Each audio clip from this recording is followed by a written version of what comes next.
Bonjour à tous et bienvenue sur ce nouveau Pitch Day des rencontres digitales IREF sur le thème de la maison et de l'habitat. Je suis Elsa et nous sommes ravis d'accueillir aujourd'hui Sophie Cobien, chargée de développement, et Antoine Vincenot, directeur du réseau Uniso. Bonjour et merci à tous les deux d'avoir accepté notre invitation. Bonjour Elsa. Bonjour Elsa.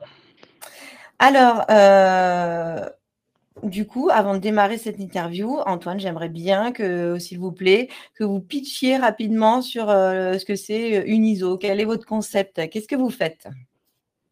Donc, Uniso France aujourd'hui est un réseau de franchise spécialisé dans l'isolation thermique par l'extérieur des maisons à destination des particuliers. Ok, très bien. Donc maintenant, nous, on veut tout savoir et du coup, on veut aussi savoir comment l'aventure a démarré pour bien comprendre qui vous êtes et ce que vous faites. Alors, on passe à l'étape un petit peu d'histoire. Donc, je pense que c'est vraiment important de comprendre un petit peu ce qui s'est passé durant ces dernières années pour comprendre aussi l'ADN de la franchise Uniso.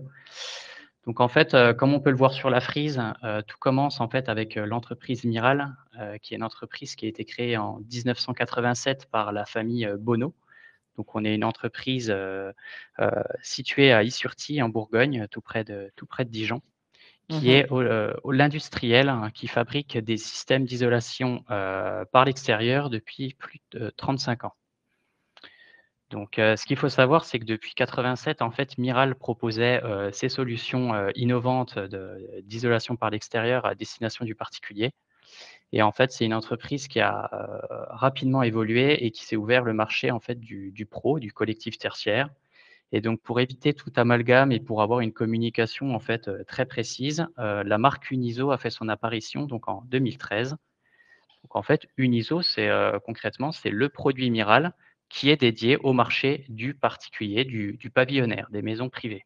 Ok, Donc en 2017, 2018, donc la franchise en fait, voit le jour et naturellement en fait la tête de réseau a pris le nom, de la marque en fait, dédiée aux particuliers. Donc elle porte aujourd'hui le nom, d'Uniso France, car en fait, l'objectif de notre franchise aujourd'hui, c'est de former et d'intégrer, des, franchisés pour commercialiser le produit Uniso à destination des particuliers. Donc en fait, ok. ce qu'il faut juste comprendre, c'est qu'Uniso, en fait, à la base, c'est une marque. On est devenu un réseau de franchises. Pour autant, on appartient au même groupe que l'industriel. Donc aujourd'hui, on est des franchisés, certes, mais à la base, on est quand même clairement des industriels. Oui, vous êtes fabricant et distributeur finalement. Tout à fait. Ok. Et Donc Aramis alors, qu'est-ce que c'est? alors en 2025, en fait, le groupe Miral a rejoint le groupe Aramis. Donc il faut savoir que c'est une démarche qui est engagée depuis 2020. Donc c'est quelque chose qui s'est fait en douceur. Donc le groupe Aramis est basé donc à Saint-Médard-d'Hérens en Gironde. Et donc pour décrire un petit peu ce groupe-là, donc c'est plusieurs entreprises qui sont toutes axées sur le secteur de l'habitat.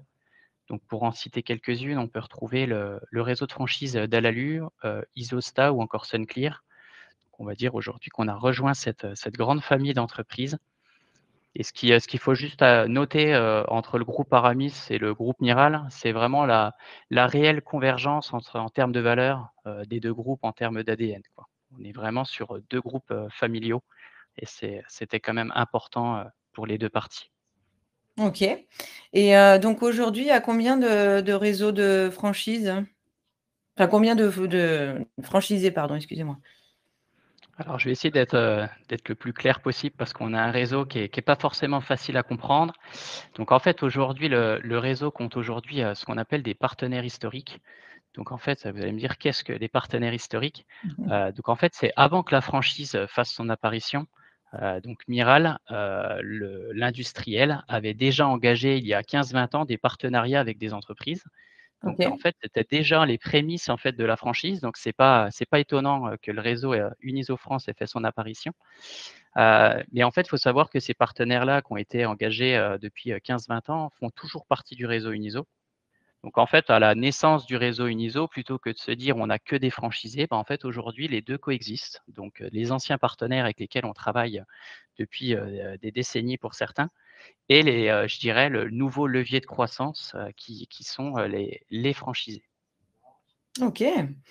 Et donc ils sont, donc finalement les partenaires historiques, à part être historiques, est-ce qu'il y a des différences en termes de j'imagine, il doit y avoir quand même, certaines différences entre eux, mais bon, peu importe finalement? Aujourd'hui, en fait, si vous voulez, on parle vraiment d'un réseau. Je dirais que ça fait même la force de notre réseau parce qu'en fait, on se retrouve avec des entreprises qui ont vraiment une réelle expertise, une réelle expérience du marché, en fait, de l'ITE, depuis, X années, qui vont pouvoir apporter, en fait, de l'expérience à ces jeunes pousses, en fait, qui sont, les franchisés et à contrario, en fait, on se retrouve avec des nouveaux franchisés avec un regard neuf qui vont pouvoir également apporter des nouvelles, façons de faire à des structures qui sont déjà ancrées dans cette activité depuis X temps. À savoir qu'aujourd'hui, le réel levier de croissance reste la franchise parce que c'est le si vous voulez, c'est le modèle aujourd'hui qui fait ses preuves, et si on veut aller vers une massification, donc ce qu'on appelle la massification, c'est-à-dire, de faire de l'isolation par Lix thermique à grande échelle. Mmh. Ah, aujourd'hui, on voit très bien que c'est ce schéma qui marche très bien, c'est-à-dire implanter, des structures sur des zones qui sont vraiment clairement définies. Donc on parle souvent de 60 à 70 000 pavillons. Donc on a souvent des franchisés qui nous disent: «Ouais, c'est pas beaucoup, ça fait des tout petits morceaux». Donc on les rassure sur le fait qu'ils ont quand même une exclusivité territoriale et c'est des zones qui sont dimensionnées pour pouvoir raisonner et avoir, en fait, une résonance à l'échelle locale. OK. OK, OK. Et du coup, aujourd'hui, il y a quand même pas mal de possibilités, hein, en France, il y a encore plein de zones qui sont disponibles, j'imagine? Même si c'est déjà bien maillé? Ouais, tout à fait. Donc en fait, si vous voulez, quand on parle de notre couverture, on est à 80. Mais en fait, sur les 20 qui restent, il reste une multitude de zones à pourvoir. Même si on est sur de l'exclusivité territoriale, aujourd'hui, on a encore 50 à 60 zones disponibles pour pouvoir, s'implanter. Donc en fait je pense qu'il y a un point qui est relativement important à citer ici, c'est qu'en fait, il faut savoir que l'isolation thermique par l'extérieur a la spécificité souvent, de concerner des artisans ou des entreprises réparties un peu dans toute la France.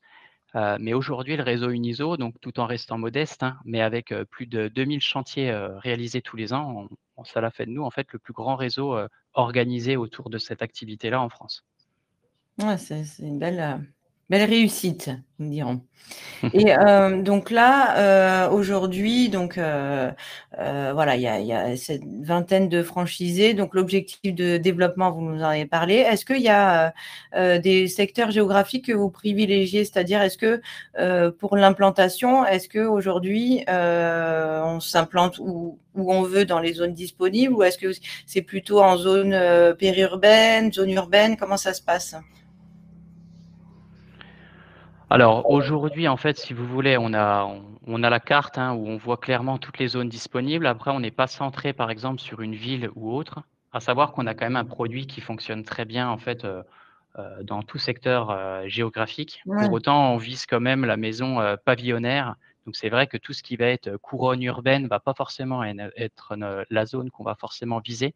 Pour autant, dès qu'on va s'éloigner des grandes villes, c'est là qu'il y aura un réel potentiel. OK.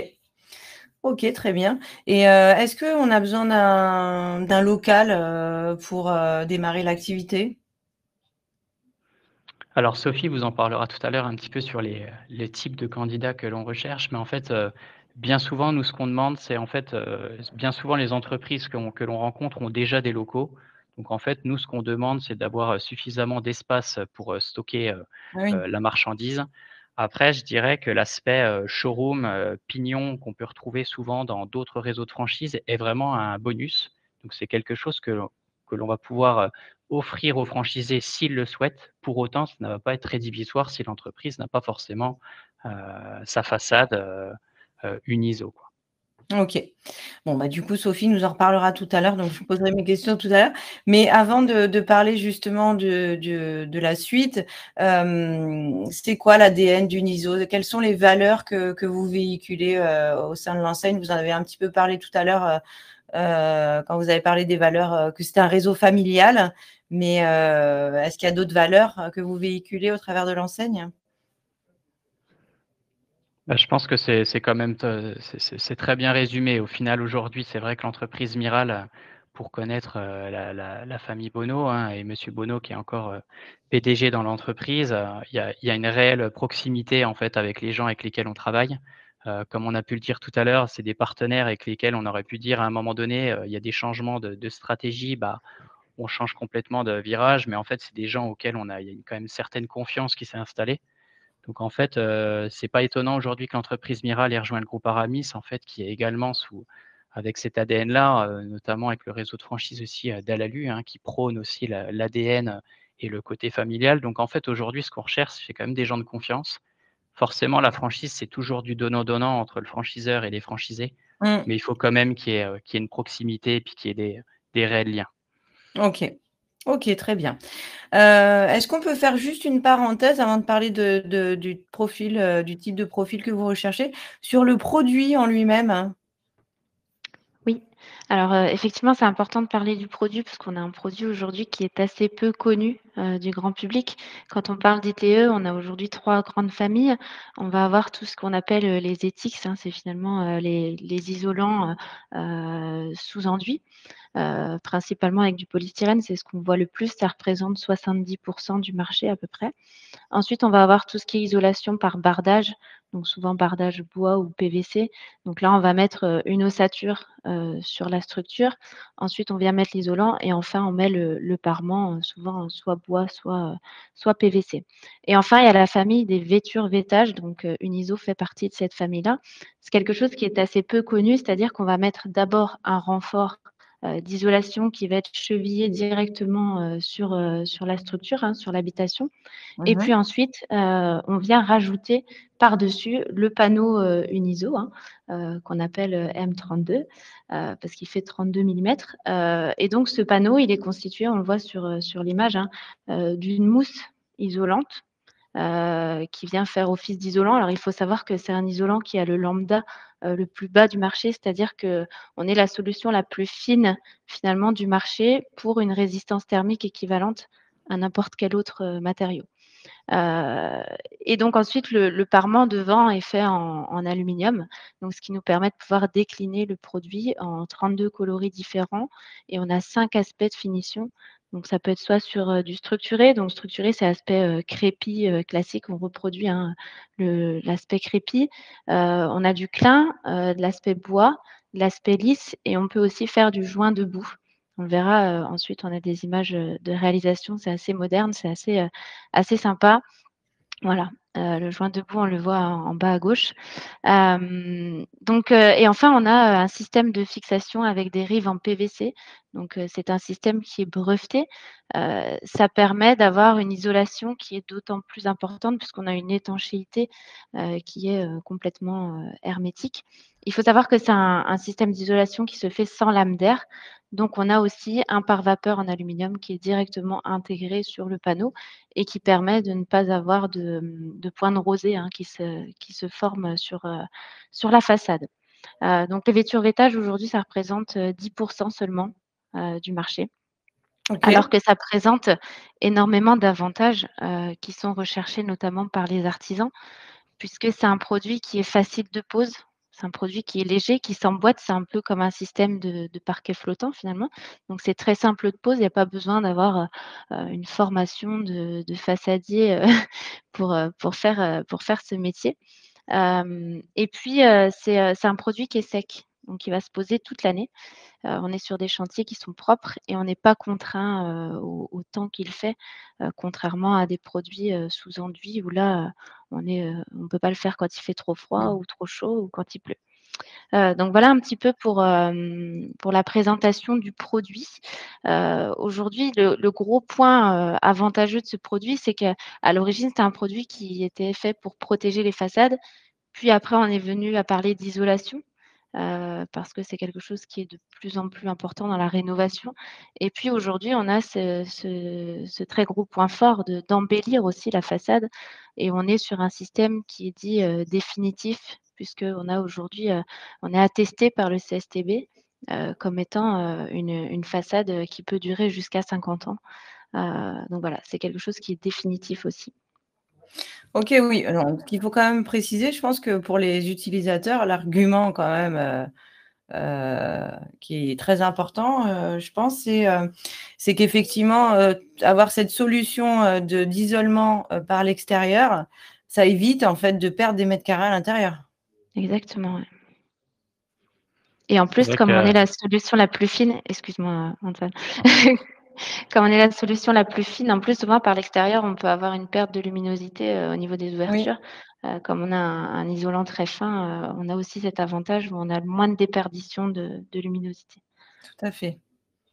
Antoine, vous vouliez dire quelque chose? elle m'a enlevé les mots de la bouche. Pour autant, la seule petite chose que je pourrais rajouter, c'est vrai que dans certaines régions, le prix au mètre carré est très, très cher et c'est vrai que l'isolation thermique par l'extérieur, au-delà de son pou de donc du pouvoir isolant des panneaux qu'on peut mettre à l'extérieur, c'est vrai qu'on ne vient pas rogner en fait sur, la surface, intérieure et la petite chose également, c'est que tous les travaux vont se situer donc à l'extérieur. On ne va pas déranger en fait les Mmh. habitants durant tous les travaux. Et après en termes de coûts, ça co enfin, je vais pas vous demander un montant, mais, est-ce que vous comment vous vous situez vous sur le marché justement de l'isolation, par l'extérieur? Bah, ça Alors, dépend des régions, hein, je pense. Aujourd'hui, on est un petit peu plus cher que, de l'enduit, P avec du PSE, hein.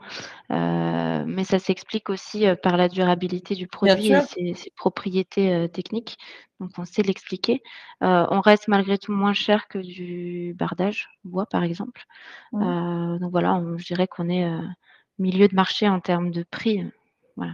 OK, très bien. Parfait. Bah, écoutez, maintenant, je pense qu'il est temps pour nous d'évoquer, le type de candidature que vous allez rechercher. Quelle qualité il faut avoir, pour s'épanouir, au sein du réseau Uniso? Alors aujourd'hui, toutes les candidatures sont, étudiées. On laisse personne, sur le bord de la route. Alors après, principalement, c'est vrai que les personnes qui nous rejoignent sont souvent des artisans, comme disait Antoine, tout à l'heure, hein, souvent des personnes qui sont déjà issues du métier.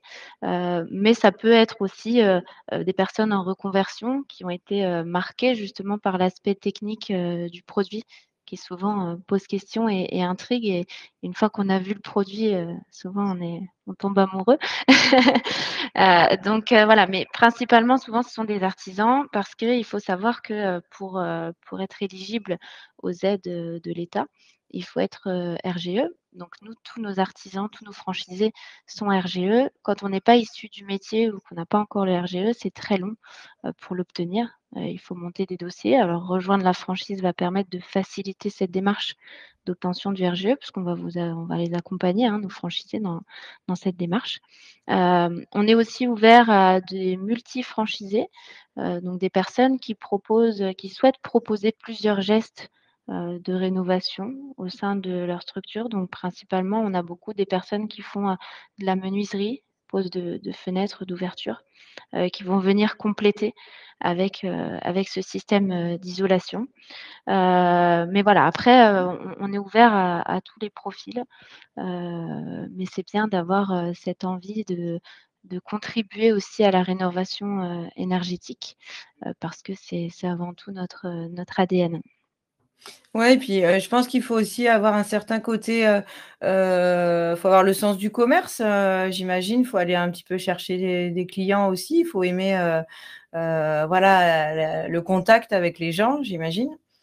Ouais. Après, je pense que c'est aussi un projet de vie, en fait, dans le sens où, voilà, vous accompagnez, enfin les franchisés, ils vont accompagner, leurs clients dans un projet qui est quand même important avec un certain coût et donc j'imagine qu'il faut être, aussi à l'écoute, Ouais, savoir être c'est à pour ça l'écoute. qu'il faut avoir une appétence, particulière aussi pour la rénovation énergétique. Tout à Il faut fait. être proche des clients parce que, malgré tout, ça a un coût aussi, hein, de refaire l'isolation de sa maison. Donc c'est bien d'être bien accompagné avec des personnes de confiance.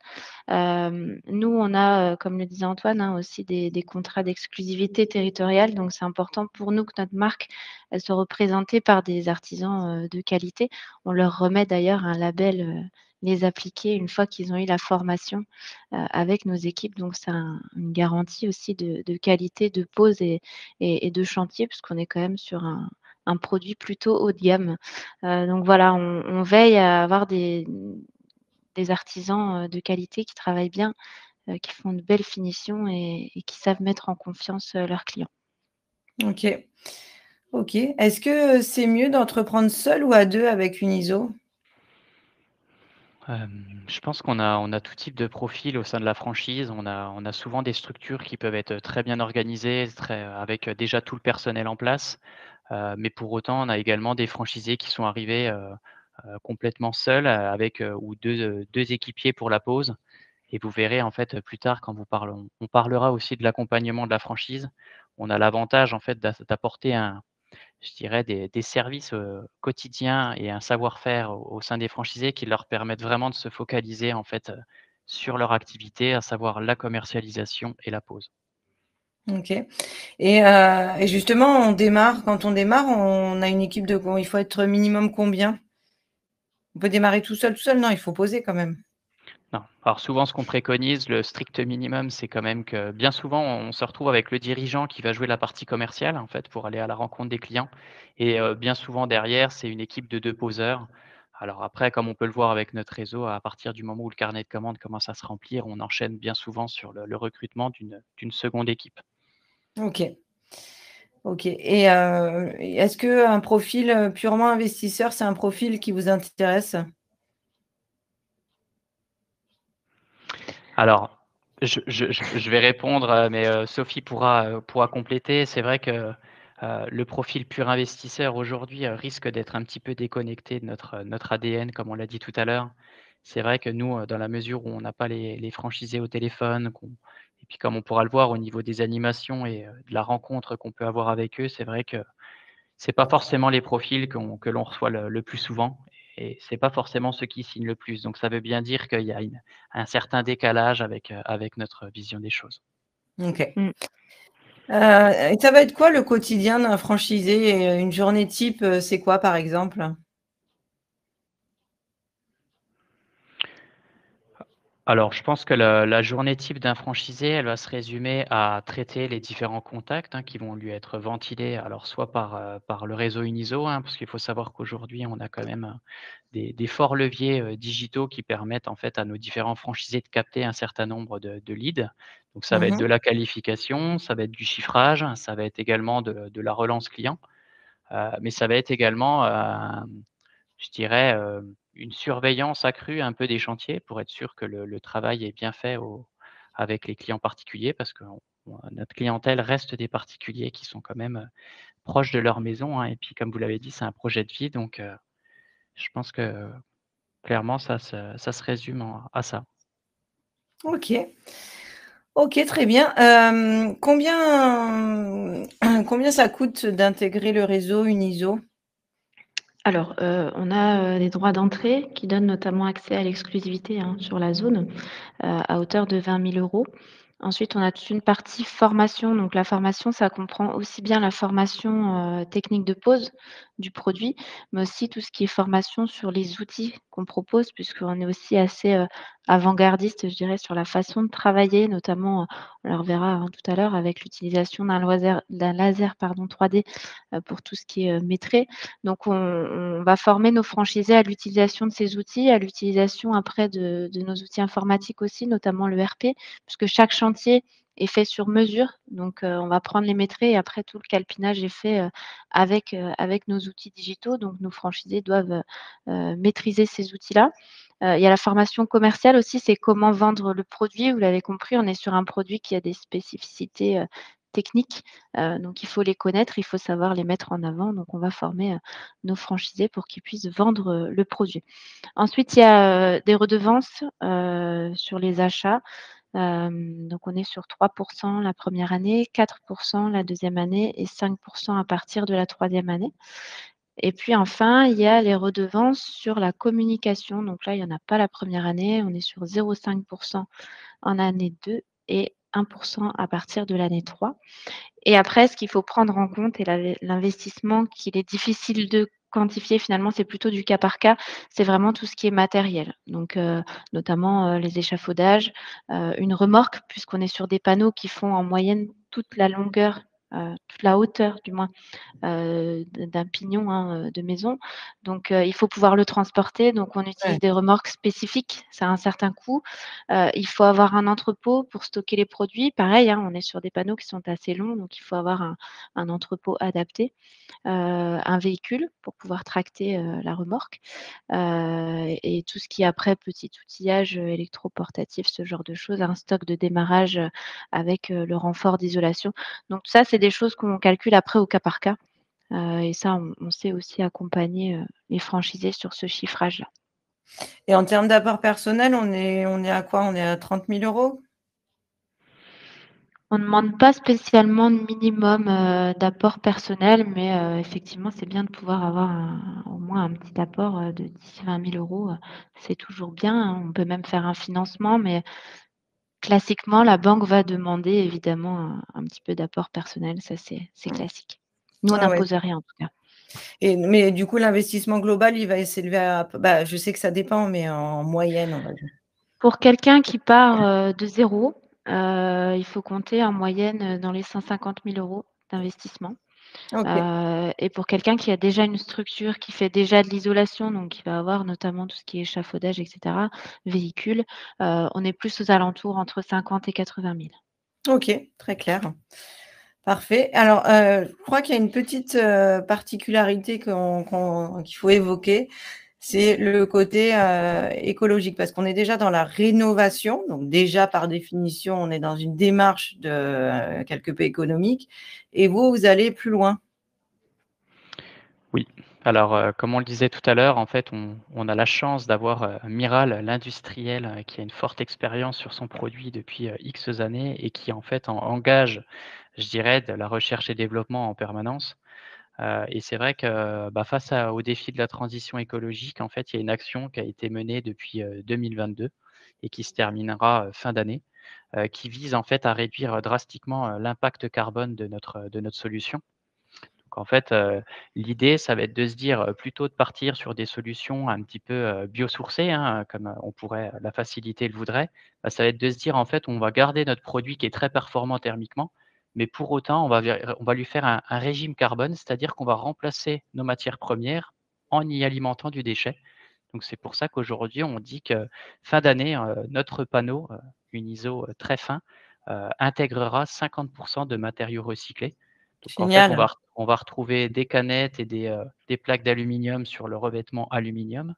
La mousse isolante, on va y, intégrer des déchets de bouteilles plastiques, post-vie et en fait, les rifs PVC, c'est des, menuiseries broyées qui vont être refondues et qui nous permettent de faire nos rifs d'emboîtement. C'est génial.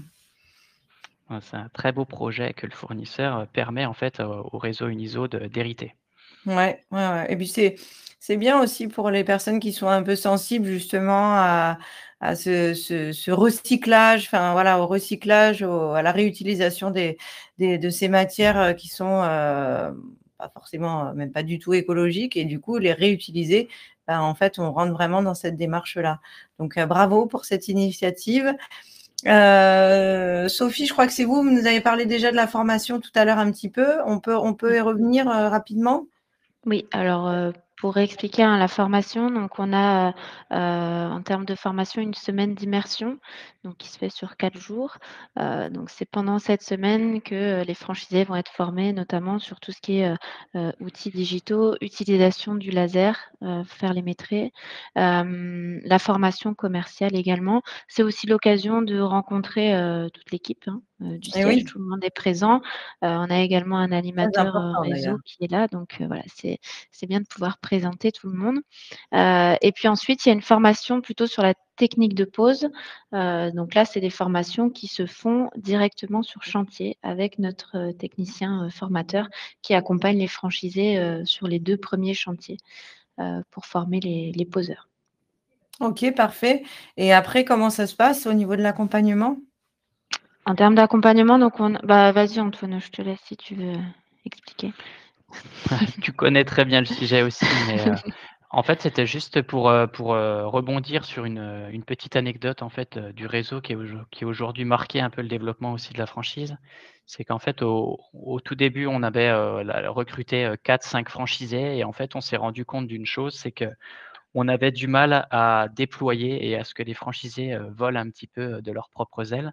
Mmh. Pourquoi? Parce qu'on s'est rendu compte qu'en fait, notre métier demandait quand même un réel savoir-faire au niveau, de la technique et Eh oui. surtout au niveau de savoir, quel profil je dois mettre ici, quel profil d'habillage ici et en fait, c'est vrai que ça nécessite d'avoir suffisamment d'expérience en tant que poseur. Donc en fait, on a clairement pris un virage de process, hein, en fait, qui nous a permis, en fait, d'apporter, naturellement des nouveaux services à nos franchisés. Ce qui leur a permis, en fait, de comme on le disait tout à l'heure, de se concentrer uniquement sur la commercialisation et la pose. Donc en fait, aujourd'hui, la tête de réseau a 2 techniciens, au sein de notre bureau d'études qui vont, en fait, permettre d'aider au quotidien les franchisés. Alors de quelle façon? Donc, on a plusieurs services qu'on propose. On a une qualificatrice qui va pouvoir qualifier les contacts à la place des franchisés. C'est-à-dire que les franchisés ne vont pas perdre de temps à appeler les contacts et on va leur envoyer uniquement les contacts qui sont fiables. On leur met à disposition, dès lors qu'ils signent le contrat de franchise, un laser 3D, ce qui va leur permettre en fait de systématiquement modéliser les maisons vendues. Heu Mmh. et et ça va nous permettre en fait, une fois qu'ils nous ont envoyé les données, de pouvoir leur faire leur chiffrage s'ils le souhaitent, mais également de faire leur vérification de commande pour passer commande chez le fournisseur.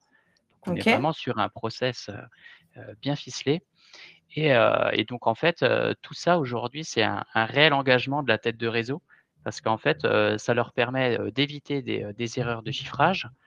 Donc on leur assure en fait une marche chantier, hein. On n'a plus de dossiers où on se retrouve avec, 50 m² oubliés où, en fait, au final, ils gagnent rien sur le chantier réalisé et le fait qu'en fait, toutes les commandes passent par notre bureau d'études, en fait, ça rassure clairement les franchisés qui sont des fois pas issus de l'isolation par l'extérieur et qui se laissent un petit peu porter par nos techniciens. OK. OK. Très clair. Et aussi, comment est-ce que vous vous réunissez, vous, comment ça se passe chaque année pour, par rapport à la vie enfin, dans la vie du réseau, comment elle se passe, la vie du réseau? Alors la vie du réseau se passe bien. Alors comme on l'a dit tout à l'heure, on est encore un jeune réseau, on a encore, beaucoup à apprendre, mais c'est vrai qu'on essaye d'être le plus dynamique avec nos franchisés et on essaye aussi de s'appuyer énormément sur les partenaires qui ont un réel savoir-faire. Donc aujourd'hui, ce qu'on a mis en place, c'est une newsletter mensuelle. Donc c'est une newsletter qui va apporter des informations, alors soit réglementaires, soit sur des nouveautés, sur l'aspect, produit ou des services que l'on va proposer. On fait également ce qu'on appelle des webinaires, donc c'est plutôt des tables rondes où on invite des membres du réseau à échanger sur des sujets qui concernent en fait l'isolation par l'extérieur. Donc ça peut être du rendement chantier, des techniques de vente, OK. ou même ce matin sur la décarbonation. Et enfin, pour finir, parce que ça rien ne remplace la partie physique, on organise, chaque année un séminaire. Donc, on se retrouve pendant 3 jours, heu, où le but étant quand même, au-delà de l'aspect, réunion, je dirais, du réseau, c'est aussi de pouvoir passer des moments, conviviaux tous ensemble. Bah, oui, puis de vous retrouver un peu, de vous voir en vrai. Exactement. Bon, bah, parfait. Bah, écoutez, merci beaucoup. Et je vais vous, laisser conclure. Je vous laisse le mot de la fin tous les 2. Eh bien, déjà, merci à tous, pour, de nous avoir écoutés.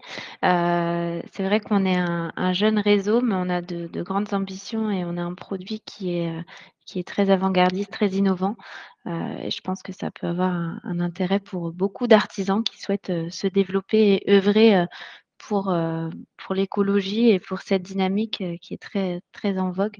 Donc voilà, n'hésitez pas à nous contacter et on prendra le temps d'étudier vos projets ensemble. OK. Antoine, un petit mot?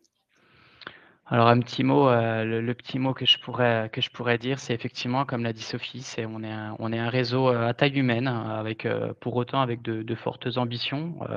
Aujourd'hui, on a une réelle volonté de croître, mais pour autant en le faisant, je dirais, stratégiquement et de façon réfléchie. Il faut qu'on arrive à se structurer pour accueillir de plus en plus de franchisés. Le but étant, d'avoir une franchise, dynamique et avec un secteur qui est vraiment porteur. Donc je pense que tous les secteurs, tous les feux sont au vert pour pouvoir accueillir, encore une multitude de franchisés. Oui, et puis, vous êtes jeune dans la franchise, mais pas dans l'expérience, ni dans l'expertise. Parce que ça fait quand même un petit moment que Tout à fait, C'est ça. tout à fait. On Eh bien, écoutez, merci beaucoup à tous les 2, Sophie et Antoine, pour tous ces éléments qui ont été, j'en suis sûre, très intéressants et instructifs pour les futurs franchisés.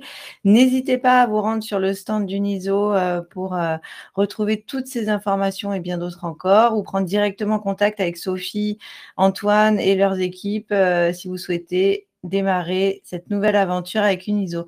Merci beaucoup à tous les 2. Merci Merci Elsa. Elsa.